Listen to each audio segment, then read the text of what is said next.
Simon Jordan, we've just seen a great fight between Anthony Yarde and Artur Beterbiev. Just give me your thoughts. Give me your thoughts on that. Well, it was a sensational fight, wasn't it? What you're seeing is a sensational fighter in Beterbiev come over here and take everything that Anthony Yarde had, and Anthony Yarde had a lot, and a lot of heart, a lot of commitment, and a lot of quality. But what you're looking at is a guy that's an elite fighter, and Anthony is a very, very good fighter and someone I really wanted to win this fight because I like him very much, and I thought he was incredibly brave.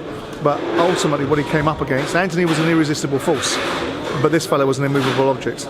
And what you're looking at is a guy that people say he's a machine. People say that he's a beast, and people say that he's unbelievable. You only get to see that when you see it in person. And some of the shots that he took from Anthony, first couple of rounds, Anthony shouldn't have thrown anything else other than left hooks because he hit him with every single one of them. But the guy stood there and kept on coming back, and he kept on putting pressure on Anthony and kept on working away and working away.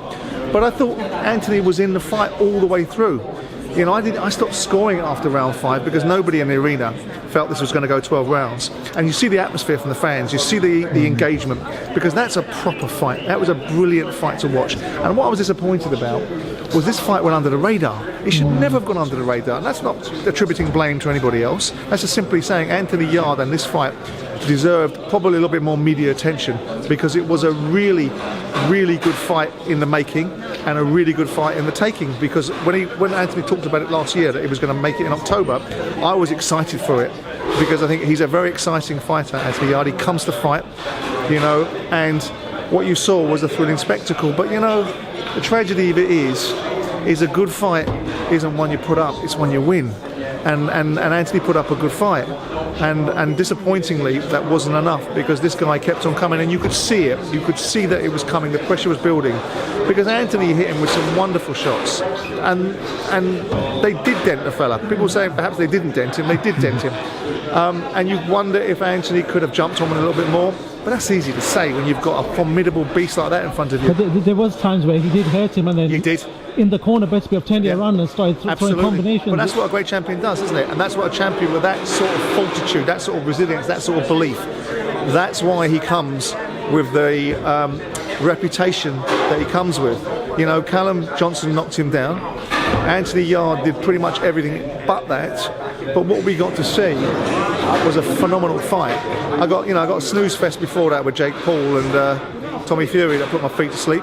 But then we got the real event, and it was a proper fight. And anyone who doesn't think that was a good fight and doesn't think that Anthony Yarde did more than acquit himself is asleep at the wheel. The fight that we want to see now that way is Bivol versus Beterbiev. If that fight was to happen, what happened, Simon? Well, we saw Bivol fight Craig Richards, didn't we? And everyone sort of came away thinking, well, that wasn't that impressive. That wasn't that impressive. How are you? Nice to see you. Did that last fight by that horrible piece of jewelry? Don't worry about it. I don't know. You only got fucking spray tans in the winter. Oh really? Is that what I do? Nice to see Derek. Awful jewelry though. What do you think of that? But Snoop Dogg wants his jewelry back. But Bivol, after that performance against Canelo Alvarez, has gone up in everyone's estimation, isn't he? And of course he's an outstanding fighter, the discipline and the control that he has, and that would be a fascinating fight, and I wouldn't like to pick it. Obviously you've got Callum Smith in the mix, who I am a major fan of the Smith family. I'm a major fan of all of them. So I'd like to see Callum get in there because I think he could do some damage as well. Finally, are you interested in Tommy Fury, Jake Paul? Is that No. Not if you tied my tongue to the back of a bus and drag me to the TV screen or to the digital place that they broadcast in. What I do know is that these guys are making a lot of money and they have to be respected for that, but not from me. Simon Jordan, you're a star. Thank you very much. Pleasure.